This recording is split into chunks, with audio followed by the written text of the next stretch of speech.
Samantala sa karagdagan pa nating mga balita, pakinggan po naman natin ang pag-uulat mula sa ating CMN roving reporter sa Mindanao.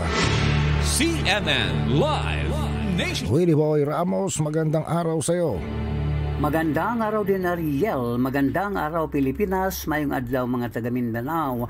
Masayang ibinalita ni Bangsamoro Autonomous Region in Muslims Mindanao spokesperson na si Mod Asnin Pindaton na hindi na poorest region ang BARMM. Makaraang bumaba ang poverty incidence sa naturang rehiyon nitong nagdaang taong 2023. Ayon pa kay Pindaton, Agosto 15 taong kasalukuyan, nagpalabas ang PSA, Philippine Statistics Authority, na bumaba ng 23.5% ang poverty incidence sa taong 2023 kung ikumpara sa 28% nitong nagdaang 2021 at 52.7% naman sa taong 2018. Sinabi pa rin ni Pendatun na ang makabuluhang pagbabago ay sumasailalim sa pangako ng Bangsamoro government na moral governance at sa patuloy na pagsisikap na paunlarin ang buong rehiyon.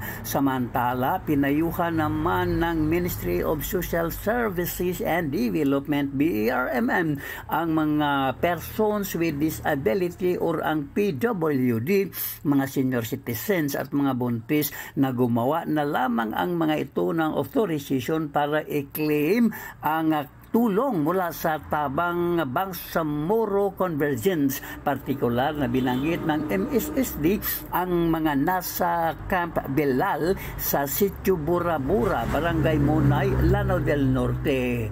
Ang project tabang ng Bangsamoro Region ay hindi lamang sa Bangsamoro o sa buong rehiyong Bangsamoro, ayon pa rin kay Mod Asnin, kung hindi kasama na ang mga karatig na mga rehiyon kagaya ng Lanao del Norte na sakop ito ng Northern Mindanao Region. Wale Ramos, CMN roving reporter ng Mindanao Radio Kalikasan ng City Base, nagulat ng live para sa CMN Pilipinas. CNN Live Nation. Maraming salamat Willie Boy Ramos, ang ating CMN roving reporter sa Mindanao.